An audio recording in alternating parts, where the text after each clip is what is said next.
మనతో పాటు ఇంకా కొంతమంది రైతులు ఇక్కడ ఉన్నారు, వాళ్ళని అడిగి తెలుసుకునే ప్రయత్నం చేద్దాం. నమస్తేనే, ఏం పేరే మీ పేరు? చెప్పప్ప, మరి ఎట్లా నడుస్తున్నది రేవంత్ రెడ్డి సర్కార్ పాలన? రేవంత్ రెడ్డి పాలన సన్నవాట్లకు బోనస్ ఇస్తున్నాడు, అది లేదు. రైతు బంధు ఒకసారి ఎగగొట్టిండు.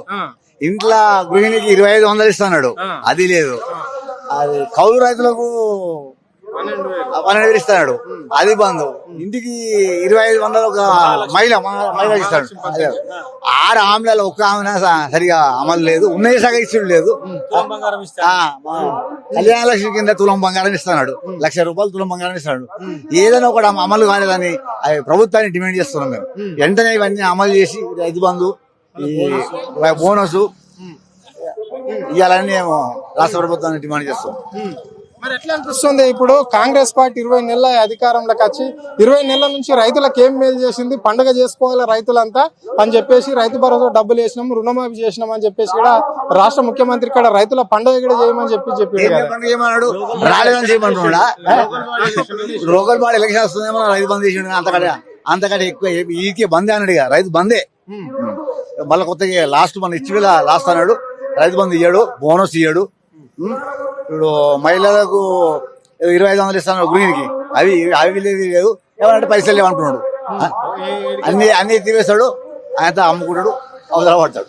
అదే మరి కేసీఆర్ మీద అవాక్ చవాకులు ఎందుకు పేలుస్తుంటాడు ఇక్కడ రాష్ట్ర ముఖ్యమంత్రి? ఓర్వలేక ఆయన పెద్ద మంచి పనులు చేసిండు, అస్తలేడు కదా ఆయన. ఏదో అటురా కాలయాపన చేస్తుండు, టైంపాస్ ఏదో మాట్లాడి ఏదో కేసీఆర్ కాళేశ్వరం గురించి మాట్లాడతాడు, కుంగిపోయింది అంటాడు. మేడిగడ్డ 2 పిల్లలే కుంగిపోయినాయి, దాని మీద కాళేశ్వరం కుంగిపోయింది, అది కుంగిపోయింది. అది కేసీఆర్ టార్గెట్ పెట్టుకున్నాడు. అంతకంటే ఎక్కువ ఈయన సీఎం కూడా పనికిరాడు. వాస్తవంగా మళ్ళీ కేసీఆర్ వస్తేనే ప్రజలకు న్యాయం జరుగుతుంది అనుకుంటున్నాను. చెప్పన్నా, ఏం పేరు మీ పేరు? మల్లేశం. ఏంది మరి ఎట్లా ఇప్పుడు రైతులంతా ఇట్లా ధర్నా చేస్తున్నారు కదా, దీని ఏం గురించి ధర్నా చేయవలసి వస్తుంది? ఎందుకు మరి ఇక్కడ రాష్ట్ర సర్కార్ రైతులకు అనేక హామీలు ఇచ్చింది, అన్ని నెరవేరుస్తుంది కదా. మాకు బోనస్ ఇస్తున్నాడు, బోనస్ వేయలే సన్నవాట్లకు. మళ్ళీ ఇవన్నీ ఏది 6 హామీలు చెప్పిండు, 6 హామీలలో ఏది ఒకటి కూడా సక్సెస్ కాలేదు. అన్ని ఏమనంటే అప్పులు, ఆడ ఎక్కడ పోయినా అప్పులు ఉడతలేవు, అన్ని అప్పులు చేసిపోయాడు. ఏమనంటే కాళేశ్వరం మీద పెట్టుకోరు, ఒకటి కాళేశ్వరం అదైంది ఇదైంది అని ఏదో ఒకటి చెప్పుకుంటా సాకులు చెప్పుకుంటా 20 నెలలు గడిచిపోయింది.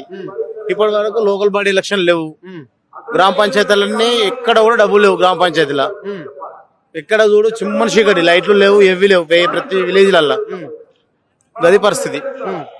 మరి ఎట్లా చూడొచ్చు ఇప్పుడు రాష్ట్ర ముఖ్యమంత్రి వ్యాఖ్యలను ఎట్లా చూడొచ్చు? ఇప్పుడు స్థానిక సమస్యలు ఎన్నికలు పెడతాము అని చెప్పేసి కూడా అంటున్నారు కదా, నెక్స్ట్ మంత్ పెట్టే ఆలోచనలో ఉన్నది ప్రభుత్వం అని చెప్పేసి కూడా మనందరికి తెలిసిన విషయమే. మరి ఎట్లా ఉండబోతుంది? పెట్టమనండి, పెట్టితే అప్పుడు తెలుస్తుంది. బీఆర్ఎస్ అంటే ఏందో, కాంగ్రెస్ అంటే ఏందో తెలుస్తుంది, అప్పుడు చూపిస్తాం. ఇక్కడ వాళ్ళు కాంగ్రెస్ నాయకులు అంటున్నారు, మేము చేసిన అభివృద్ధిని చూసి 20 నెలల్లో ప్రజలందరూ మా వైపే ఉన్నారు, బీఆర్ఎస్ పార్టీ లేకుండానే పోతుంది గ్రామాలలో కూడా అని చెప్పేసి కూడా వాళ్ళు అంటున్నారు కదా. మరి ఒకసారి పెట్టి చూడమనండి మీరు ఆ మాట. ఎలక్షన్లు లోకల్ బాడీ ఎలక్షన్లు పెట్టి మాట్లాడమనండి. మస్తు చెప్పేటోళ్ళు, కానీ ఒక్కసారి ఎలక్షన్లు పెట్టిమనండి. పెడితే తెలుసు. ఏమన్నా ఎలక్షన్లు పెట్టిరా? 20 నెలలకు ఏమన్నా ఎలక్షన్లు పెట్టిరా? ఇప్పుడు పెట్టిమనండి, పెడితే అప్పుడు తెలుస్తుంది మీకే, అప్పుడు తెలుస్తుంది. మరి ఇప్పుడు బీజేపీ కూడా రెడీ అవుతున్నారు కదా, ఇప్పుడు స్థానిక సమస్యల ఎన్నికల్లో అత్యధికంగా గెలిచేది బీజేపీ పార్టీ, అక్కడ కాంగ్రెస్ పార్టీని బీఆర్ఎస్ పార్టీని నమ్మే ప్రసక్తి లేదు ప్రజలు అంటున్నారు. ఇది వాస్తవమేనా? అది కాదు, కరెక్ట్ కాదు. అది బీజేపీ కొంచెం మన రాష్ట్రంలో కేటర్ లేదు. ఒకటి ఎంపీకి అంటే ఏంటంటే కొంచెం సానుభూతితోనే వేస్తారు, ప్రధానమంత్రి కోసం వేస్తారు అంతే, దానికోసం మాత్రమే పెత్తనం చేస్తాం మనదే. ఇట్లా లేకపోతే మనమే లెంకుంటాం. కానీ ప్రతి ఒక్క మాటకు నాకు అప్పులు ఎడగొడతలేవు, అప్పులు ఇది చెప్పుకుంటా ఏదైనా అవసరం అయితే తెచ్చుకొని అప్పు తెచ్చి అట్లా ఒకదానికి అప్పులు కొడతలేవు. ఇదే నా ఒక ముఖ్యమంత్రి మాట చెప్పేది. దేనికైనా ఇక వర్క్ పని చేసినాం, ఏం పనులు చేసిరన్నా కనిపిస్తున్నాయి కదా, ఏవైనా పనులు చేస్తే కనిపిస్తాయి. 59 ఒక 5 లక్షలు 10 లక్షలు పని చేసారు, సీసీ రోడ్లు అట్లా ఉన్నాయి. గ్రామ పంచాయతీ బిల్లు దిక్కులేదు ఇప్పటికి. మాజీ సర్పంచ్ లో ఇప్పుడు బిల్లు రాక ఒక నెత్తి గుద్దుకుంటుంది. వచ్చేది ఏముందని వాళ్ళ సర్పంచులకు బట్టలు ఇప్పుకునే పని ఉంది. అలాగే అని ఇంకా అస్తనేమి మస్తు చేస్తున్నాం అనే పని వీళ్ళు చెప్పడం అయితే కరెక్ట్ కాదు. గవర్నమెంట్ అంత ఆసనుకూలంగా పని చేస్తలేదు. వర్కులు కానీ దేంట్లో పింఛన్ దాంట్లో కూడా 3,000 ఇస్తాం 4,000 ఇస్తామని మాట ఎక్కడన్నా వచ్చినాయి 4,000. ఇప్పుడు సంవత్సరం పైగా అయిపోతుంది సర్పంచుల పరిపాలన అయిపోయే గ్రామాలలో. మరి ఇప్పుడు ఊళ్ళల్లో చిన్న చిన్న సమస్యలు ఉంటాయి. ఆ సమస్యలు ఎవరు పరిష్కరిస్తున్నారు? ఇప్పుడు గ్రామాలలో ఎవరి దగ్గర పోతారు జనాలు?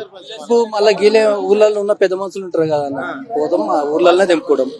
మాజీ సర్పంచులు కానీ ఊళ్ళో ఉన్న పిల్లలు ఉన్న కానీ పిలుచుకొని చేస్తారు. ఎక్కడ అంటే అది కరెక్టేనా? మరి అంటే ప్రభుత్వం వైఖరికి అది కరెక్ట్ అనిపిస్తుందా? కాదు. అది ఏదైనా పెద్ద మనిషి చేసినంత ఇదైతే ఉండదు. ఇప్పుడు సర్పంచ్ ఉండి చేసినంత ఇది ఉండదు. ఏదైనా హోదా ఉన్నప్పుడు దాని హక్కే ఉంటది. అది ఎవరికైనా అది కరెక్ట్ అయితే కాదు. మరి ఎట్లా చూడొచ్చు ఈ ప్రభుత్వ పరిపాలన తీరుని ఏ విధంగా చూడాలి? మరి ఏ విధంగా చూసినా కరెక్ట్ లేదన్న వాళ్ళు చదువుకోవడానికి సరిపోతలేరు. ఈ ఊళ్ళో చదివితే ఇంకా ఇది అవుతారు వాళ్ళు. అంటే కేసీఆర్ కు మాట కూడా అన్నాడు, కేసీఆర్ నువ్వు గుండె మీద రాసి పెట్టుకో, ఇంకా 10 ఏళ్ళు ఈ రాష్ట్రాన్ని పాలించేది నేనే అని చెప్పేసి కూడా సవాల్ విసరడం అనేది జరిగింది. అది పాలమూరు జిల్లా నుంచే నేను పరిపాలన చేస్తా అని చెప్పేసి కూడా ఇక్కడ ముఖ్యమంత్రి సవాల్ చేసిండు కదా మాజీ ముఖ్యమంత్రిని. దీన్ని ఎట్లా చూస్తారు? ఈ 5 ఏళ్ళు సరిగా వెళ్తే చాలు, 10 ఏళ్ళు కాదు, ఈ 5 ఏళ్ళు కరెక్ట్ వెళ్తే చాలు. వీళ్ళు ముఖ్యమంత్రిగా ఉండి అందులో లుల్లి లేకుండా చేసుకుంటే చాలు. వాళ్ళు ఈయన కేసీఆర్ ను ఇది చేసుడు కాదు.